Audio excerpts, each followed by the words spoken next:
Здравейте, уважаеми зрители! Това е предаването Откровено на информационна агенция Региона. Предаването, в което вие определяте и вие казвате кой да бъде наш гост и какви да бъдат откровените отговори към него. И смятам, всички ще се съгласите, че едно от актуалните имена през последните седмици, сега ще разберете защо, е на Рашко Динков. Благодаря ви, че приехте тази покана на информационна агенция Региона. Вие сте вече официално областен управител или председател, да кажем, областен председател на България без цензура. Как се случи така, че попаднахте в България без цензура и въобще как се стигна до това ръководно място? Здравейте първо на вас и на моите зрители. Феновете на Региони БГ, да, зрителите и на всички, които четат сайта. И как се стигна до всичко това? Преди около месец и половина имах среща с господин Бареков и той успя така да ме убеди в каузата, която стои пред България без цензура. Обясни ми какви са идеите, как ще ги постигнем. И след това на мен ми трябваше малко време, защото, както знаете, аз съм общински съветник от коалиция Екип и по-конкретно съм член на гражданско сдружение Екип и трябваше така да търся подкрепи от колегите за това свое предложение тогава и след това решение, което взех. Така че мина малко време, мисля, около месец, след което дадах съгласие и миналата седмица, мисля, че в неделя, беше областното събрание, на което вие... Да, областното събрание, на което бях избран за областен председател на България без цензура за област Благоевград. Това е така титла, нали, образно казано, но това е много голяма отговорност, според мен. Вие се нагърбихте с тази отговорност. Какво представлява тя?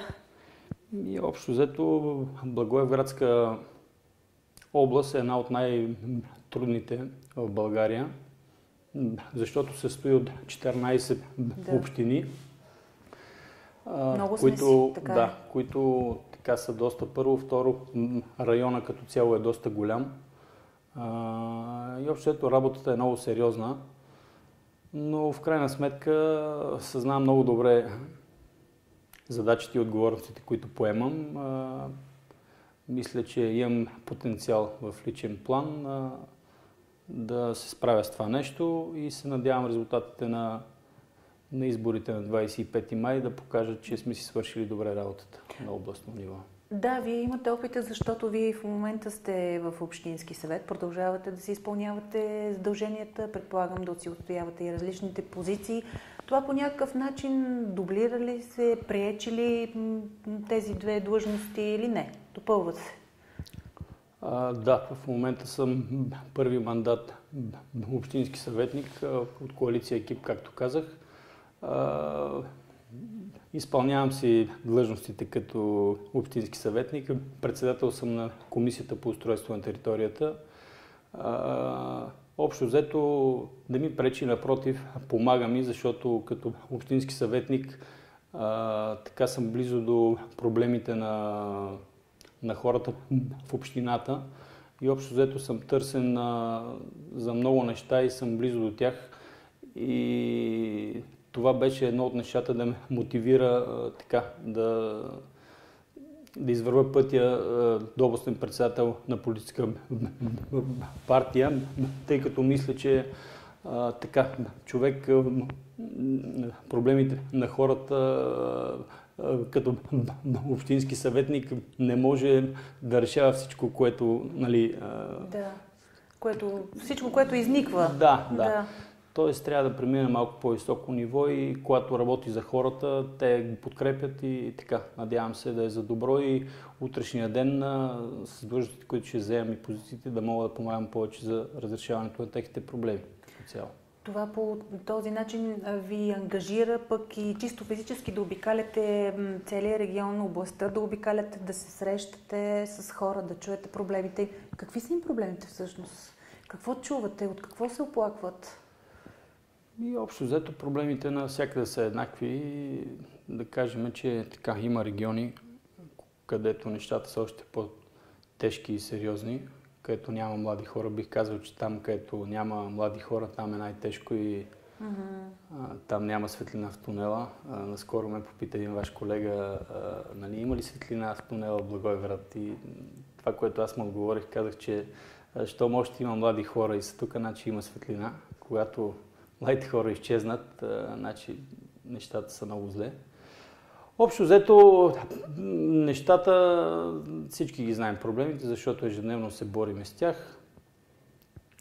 Много тежко финансово положение на хората, безработица, здравната система не работи, социалната система не работи, нали, ниските доходи. Това всичко са ежедневните проблеми, с които хората се борят и търсят така, как да ги решават. Отделно административните проблеми, значи по всички общо взето общини, проблемите с администрацията са големи, много трудно върват нещата, инвестиционни предложения, като има, просто много тежко машината, работи много бавно и хората, значи хора, които не са от областния град, като трябва нещо да свършат в областта или в общината, става много тежко и трудно и се отказват в повечето случаи, не докарват инвестиционните намерения до край.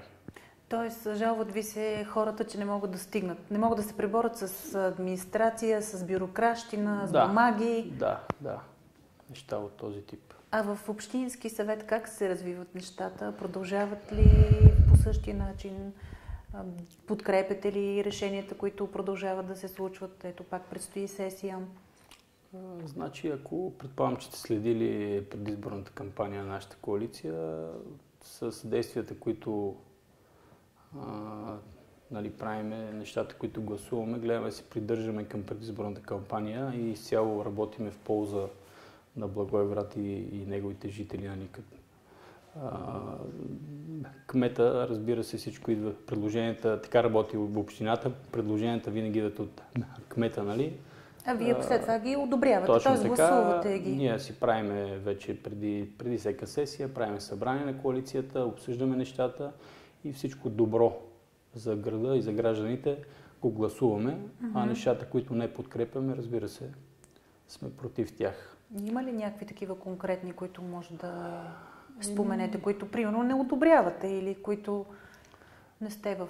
Сега едно от нещата, което ми идва така ми хрумва е за синята зона. Ние и предизборно казахме, че синята зона така не влияе добре изцяло на града и сме против нея. И е в ущърб и на гражданите и на всички гости на града. Така че бяхме против това предложение. Но за съжаление то се прие. И много други такива предложения от този тип. Така, за радост се случват и положителни неща. Асфалтират се нови улици, както гледате, ремонтират се стари. Т.е. за тези предложения няма как да бъдем против. Гласуваме за да могат да се случват нещата. Оттам нататък вече как се изпълняват и кой ги изпълнява, това не е наша работа и не е в компетенцията на общинските съветници. Има си комисии, които вече след това комуникират с изпълнителите. Тоест, за съжаление, не можем да контролираме изпълнението и да следиме за гаранциите. Може да подаваме сигнали, като имаме нещо, забележки или сигнали от граждани, но там нататък си има други органи, които следят вече за след гаранционното обслужване и срока, който е за гаранцията. А имате ли вече наблюдения? Дали ви търсят повече вече, като знаят, че сте областен председател или като общински съветник ви търсят чисто обикновени хора за някакви съвети, за някакви проблеми, да им помогнете да решат? Общо взето, така, понеже съм предаване откровенно, ще кажа нещо откровенно. Винаги човек, когато захваща такива нови обществени ангажименти, има един период в началото, в който, за огромно съжаление, така се изреждат хора, които от години имат едни и същи проблеми, никой не е можал да им ги реши. Общо ето и в повечето случаи са нерешими, но това е така, има един период от време, в който те трябва да се извърват и да си кажат болката. И при вас ли се случва така? Да, и при мен се случва така. Но след това се нормализират нещата и така, идват хора с нормални проблеми, които могат да мислим заедно решение и да дадем, ако не друго, добър съвет към кого се обърнат и как да постъпат така, че да си свършат работа и да решат проблема. Тоест появяват се и такива приятели в кавички, които вече може дори да не сте виждали, да не сте чували, но сега излизат на преден план. Има ли го това нещо? Има го? Винаги го е имало и пак ще го има. За съжаление, за огромно съжаление, това са хора, които не са подкрепили като цяло идеята, нали, човек да се развива в някакво отношение, но за съжаление след това първи идват за, нали, съдействие някакво, когато вече сте вие в общественото абсолютно. полезрение. То не, че човек, в крайна сметка, аз и преди да съм председател на партията България без цензура, съм бил абсолютно същия отзивчив, каквото аз и в момента нямам лост на властта, нали, да им помогна на тези хора повече от преди, но да кажем, че съм по-популярен и хората от тази гледна точка идват при мене, но като цяло каквото съм могъл да направя преди това, в момента мога абсолютно същото. По същия начин, да, аз признавам си и аз откровенно, така както говорихме и преди седмица, преди да вземете тази длъжност, по същия начин говорим и сега. Ако трябва да влезем с някакво изречение в конкретизацията на България без цензура и това какво се стремите и какви са вашите очаквания с няколко изречения за датата 25 или по-скоро за събитията след евроизборите? Вижте, за мен каузата е една. Най-важната. Искам с личния си пример да кажа на младите хора, че ми писна да казват бъдещето е на младите, бъдещето е на вас. Ние искаме настоящето, искаме сега да бъдем тук и да взимаме така полагащото ни се място не само в политическия живот, но и във всяка една сфера, в която можем да бъдем пълноценни и да участваме и да помагаме. Професор Кръстю Петков преди време, когато водихме кампанията за местните избори, така идваше тук, защото и той ни помагаше в крайна сметка, беше за каузата на екип. И това, което и с него си коментирахме тогава, ми направи силно впечатление. Вика, Динков, така е. Значи, докато казваме бъдещето е на младите и те остарят покрай нас, вика, и никога не им идва времето. Така провалихме няколко поколения млади хора и общо взето гледам, че младежта отвратена е от това, което се случва в политиката. И така, основната ми цел е да кажа, че ние имаме място в политическия живот и младежите трябва повече да се интересуват и да не се страхуват. Наистина, материята е различна от ежедневието, което те са свикнали, нали, да живеят, но така с времето, със сигурност, като опознаят системата, ще видят как сами могат да бъдат полезни на себе си и на всички около тях, с това, че знаят как се случват нещата в общината, в държавата, нали, как трябва да се направи, за да наистина да има развитие един проблем. Това е основно в личен план. Като цяло, иначе, как да ви кажа, вчера имахме